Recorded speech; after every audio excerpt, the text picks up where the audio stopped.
Welcome to the Plato Paradigm, a paradigm shift in reading Plato's dialogues. Episode 265, Menexenus 235d. Socrates has just said that it's no great deal to impress people who you praise. They will think that you are speaking well simply because you are speaking well about them. Menexenus sounded quite shocked by the idea, and he asked Socrates last time, "Do you not think that it is a great deal to speak well, to be considered to speak well in front of one's own people, the ones that it's easy to praise? Specifically here, to be an Athenian speaker, speaking in front of Athenians." Socrates' answer is emphatically, no, it's not a great deal. Ou mentoi madia. No, not at all, by Zeus. E oie hoiost an enai autos epen, e de oikai heloitose he boule. Menexenus asks, do you think that you would be able to speak if it was necessary and the council elected you? Kai emoi men geo menexene uden thamaston hoiot enai epen hotun chane didaskalos usa upanu faule peri rhetorices al hyper kai allus pollus kai agathus pepoie ke rhetoras Henedecai diaferonta ton Helenon periclea ton xanthippu. It isn't wonderful that even I can speak, since I happen to have a teacher who is quite not unworthy concerning rhetoric, but who has made other many and good people rhetors. And one in particular of the Hellenes, the Greeks, Pericles, the son of Xanthippus. The word for teacher here is didaskalos, which ends in os in the second declension, but here, although os is usually considered to be a masculine ending, it is feminine. Didaskalos can be masculine or feminine. All of the words describing didaskalos here are feminine. This is a female teacher. Is it important that she is female? At the moment, we can't say. What we can say at the moment is that Socrates is building up this teacher of rhetoric as famous, important, to the extent that she has taught Pericles, of all people, the strategos of Athens, who planned the campaign which would cause Sparta to declare war on Athens in 431 BC, some 30 years or so before this dramatic conversation. By the way, we don't know how Pericles planned the campaign to continue once Sparta had declared war, because he died in the plague in Athens, which was caused by everyone being crammed into Athens when the Spartans invaded Attica. As it happens, we do know who was supposed to have taught Pericles rhetoric, and that was Aspasia, a hetaira, a female companion. One might decide to call her a prostitute, but she sold her services as an escort-girl, someone who could talk intelligently with men. Most women in Athenian society were not educated very much and therefore were rather boring.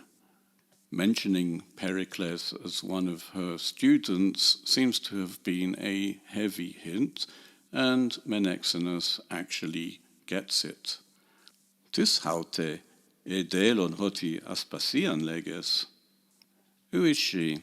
Clearly you mean Aspasia. Why should Menexenus know of a connection which ended 30 years ago and well before the birth of Menexenus himself? Is Plato suggesting that Aspasia lived down to the time of Menexenus and talked to him and told him about Pericles?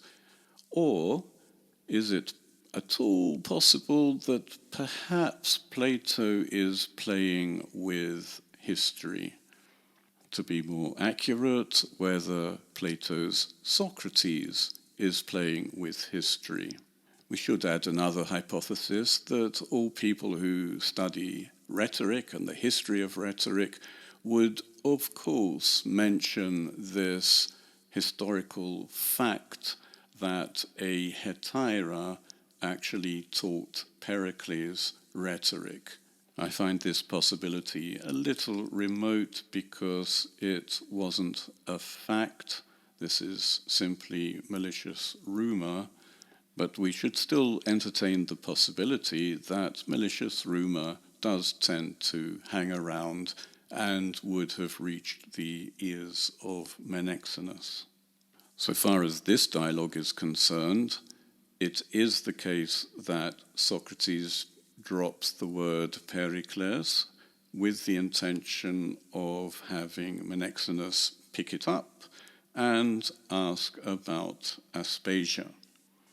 The effect is to compress the entire Peloponnesian War, since Pericles and Aspasia were at the very beginning, with the end of the Peloponnesian War, which was just a couple of years before this conversation between Socrates and Menexenus.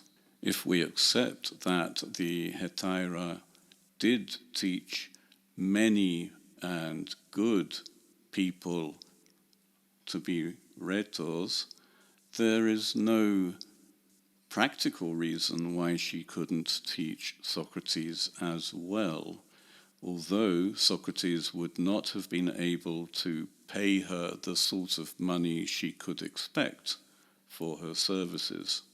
If she was actively teaching rhetoric around 435, let's say, just 5 years before Pericles died, then Socrates himself would have been in his early 30s. That it is unlikely that Socrates would have wanted to learn to be a rhetor is yet another factor casting doubt on this entire account. And in a way, it's a subversion of an argument to authority. Socrates seems to be saying, here is my authority, and here are my reasons undermining what I have just said. Anyway, now Socrates confirms Menexenus' suspicion that Socrates was referring to Aspasia. Legogar kai konnon geton metrobiou. I do mean Aspasia, and Konnos, the son of Metrobios. Hutoi gamoi tuoi syndidaskoloi homenusikes hede rhetorikes. For these two are my teachers, one of music and the other of rhetoric. Music is a very wide term which pertains to anything under the control of the muses. So this includes what we call music, but also any form of writing and dancing and oral poetry.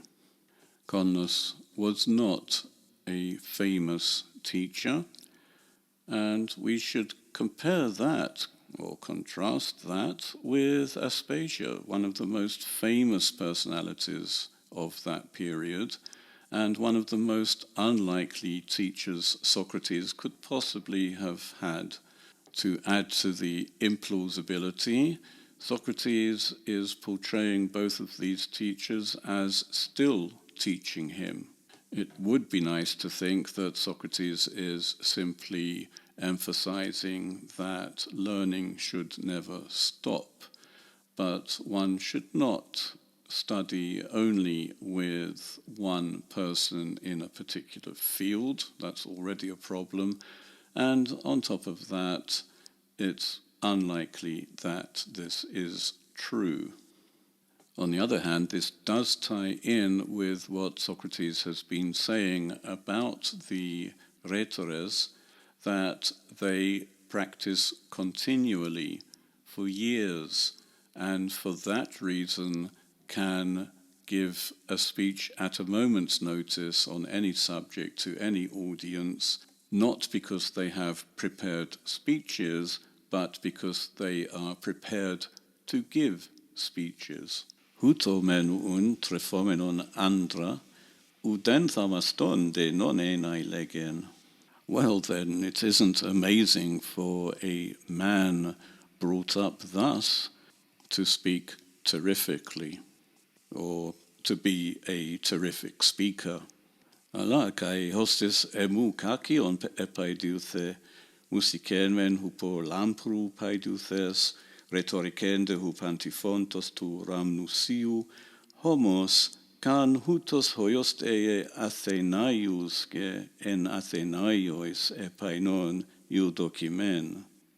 But even someone who was educated worse than me, having been educated in music by Lampros and in rhetoric by Antiphon of Rhamnus, which is in Attica. Nevertheless, even this person would be able to appear good by praising Athenians among Athenians. So Socrates returns to his main point that it is very easy to impress a crowd if you are praising them directly. You will appear to be speaking well if you say what they want to hear, and by speaking well in this way, they will assume that you are a good person. This is one way the orators worked. If they wanted to persuade an audience to choose a particular policy, for example, they would first praise the audience, get the audience to believe that the speaker knows what he's talking about, and then persuade them with the new policy. Basically, they would just need to tell them what the new policy is, and the audience would do the work for them. They would assume that the speaker knows what he's talking about because he's just praised them.